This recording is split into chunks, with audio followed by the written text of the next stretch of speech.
সাহসিকতার এক অনন্য দৃষ্টান্ত। সাপসহ হাসপাতালে যুবক। খবরটি পশ্চিম মেদিনীপুর জেলার দাঁতন থেকে দাঁতনের নইকুল বৈঁচা গ্রামে এক গৃহবধূর নাম হচ্ছে অপরূপা খাটুয়া কে হঠাৎ একটি বিষধর সাপ কামড় দেয়। পরিবারের সদস্যরা তৎক্ষণিক উদ্ধারকারীকে ফোন করেন এবং উদ্ধারকারী এসে সাপটিকে ধরে দাঁতন হাসপাতালে নিয়ে আসেন। বর্তমানে তিনি দাঁতন হাসপাতালে চিকিৎসাধীন রয়েছেন। তবে এই ঘটনার সবচেয়ে বড় চমকপ্রদ ও সাহসিকতা দিকটি হলো দাঁতনের সর্পপ্রেমী নিবাসী তরুণ মাসুদ খান। তিনি বিন্দুমাত্র সময় নষ্ট না করে কামড় দেওয়ার 20 মিনিট পর সাপটিকে অত্যন্ত দক্ষতার সঙ্গে ধরে ফেলেন এবং সরাসরি হাসপাতালে নিয়ে আসেন। চিকিৎসকদের মতে ঠিক কোনো প্রজাতির সাপ কামড়েছে তা নিশ্চিত হওয়ার গেলে চিকিৎসা অনেক সহজ ও দ্রুত হয়।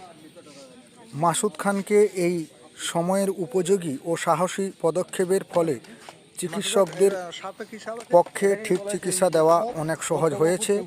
আমরা গৃহবধূ অপরূপা খাটুয়া দ্রুত আরোগ্য কামনা করি। মাসুদ খানের এই সাহসিকতাকে কুর্নিশ জানাই। আমার ভিতরে ছিল যে বাইরে যাওয়া বলছিল, বাইরে এসছে যে বাইরে এসে যখন পাওয়া যায় নাকি মানে সাপের উপরে পা দিয়েছে কি না বলতে পারছে না, দিয়ে বলছে যে চোখ দিয়ে গেছে। কে হন যাকে কামড়েছে? কে হন আপনার? কি নাম আপনার? আলো খাটুয়া, বাড়ি কোথায়? নইকুল বলছে। এটা কতক্ষণ হলো এটা কামড়েছে? এটা হবে তো 4টার দিকে। সাপ চিনতে পেরেছিলেন কি সাপ কামড়েছে? না, যখন কামড়েছিল তখন বলছিল যে তপ সাপ, সে নিজেই বলছিল, কিন্তু সে আমরা নিজেই বলছে কম সাপ।